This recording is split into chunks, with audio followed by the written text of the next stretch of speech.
खोले महाराज जी, आप महाराष्ट्र से अयोध्या आए हैं, आपका क्या कार्यक्रम यहाँ पर रहा है? विस्तार से पूरी जानकारी दीजिए।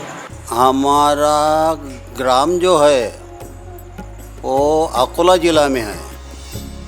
अकोला ज़िला में एक महाराज ऐसे हो गए हमारे शिवराम महाराज जी पवार। उन्होंने जो संप्रदाय है वो नियमावली ऐसी चलाई कि गर्भ श्रीमंती होने के बाद भी पंढरपुर की पैदल वाली, मुक्ताबाई की पैदल वारी, पैठण क्षेत्र की पैदल वारी स्वयं आणि सबके साथ 400-500 लोग आणि नित्यनेम जो है सांप्रदायिक, सवेरे काकड़े से शाम तक कीर्तन तक सर्व आणि उन्होंने सबके लिए स्वयं खुद चलाया। नित्य ने वो चलाया कि आज उनके साथ जो 1000, 2000, 5000 लोग हैं, नवे हमारा अकोला ज़िला, अमरावती ज़िला पूरा इतना पारमार्थिक है कि वो शिवराम बाबा के कारण से 92 गांव में आज ही सप्ताह शुरू है। एक गांव में 3 सप्ताह है। ज्ञानेश्वरी पारायण है, गाथा पारायण है, भागवत पारायण है। आणि ये जो उपक्रम है, ये उपक्रम वो 87 से फिरता सप्ताह करके चालू है।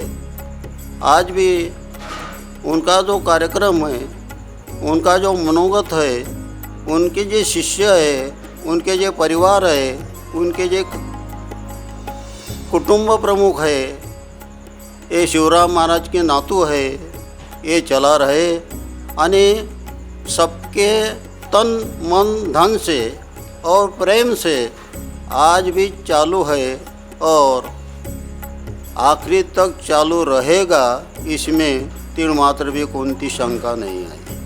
महाराज जी, ये गाथा पारायण क्या होता है? गाथा पारायण यानी ऐसा है, पारमार्थिक मूल्य की जो उपासना करने के लिए ज्ञानोबा, तुकोबा राय, नाथराय, नामदेव राय आदि करून जो संत है, वो संत कृपा करने के बाद ही मनुष्य का जो परिवर्तन होता है, अन्यथा होता नहीं। गाथा पढ़ने से, ज्ञानेश्वरी पढ़ने से पाप मुक्त हो जाता है, ज्ञान वर्धित हो जाता है।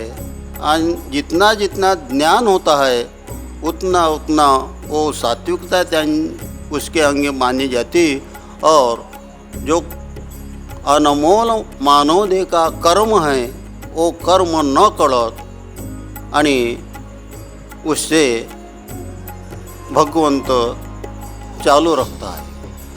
आपको अयोध्या नगरी कैसी लगी और कितने भक्तों के साथ आप अयोध्या पधारे थे? आज हम अयोध्या नगर में कम से कम 1000 लोग कम से कम हैं।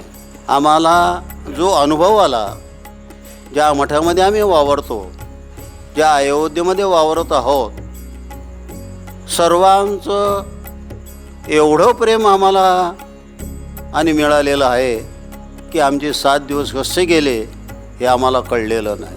अयोध्या नगरी में आए हैं, गाथा पारायण पाठ चल रहा है, कैसा लग रहा है, क्या कहना चाहेंगे आप? जय सियाराम। मैं भगवान पवार।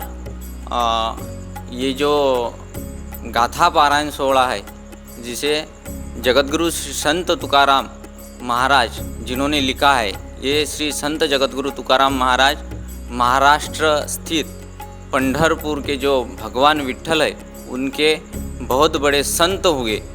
इन संतों का कार्य ये रहा, क्यों कार्य से ज़्यादा तो हम ये कहेंगे कि उन्होंने सेवा, सबसे बड़ी सेवा ये की कि जो लोग संसारिक है और संसार में रह के भी भगवान को प्राप्त कर सकते हैं, भगवान की सेवा ले सकते हैं, भगवान कार्य कर सकते हैं, कि ये उपाय या ये वो मार्ग श्री संत जगतगुरु तुकाराम महाराज इन्होंने दिखाया है। और वो मार्ग क्या है और उस मार्ग पर कैसे चलना है और उस मार्ग पर चलते हुए किन किन बातों का ध्यान रखना है, किन नियमों का पालन करना है, ये सब बातें श्री संत जगतगुरु तुकाराम महाराज इन्होंने अपने ग्रंथ में लिखा है और उसी ग्रंथ का पाठ हम हर साल बड़े बड़े तीर्थ क्षेत्र पर जाकर करते हैं। और इन सबसे पवित्र और बड़े बड़े तीर्थ क्षेत्र पर जाने का उद्देश्य यही है कि हमारे शास्त्रों में ग्रंथों में कहा गया है,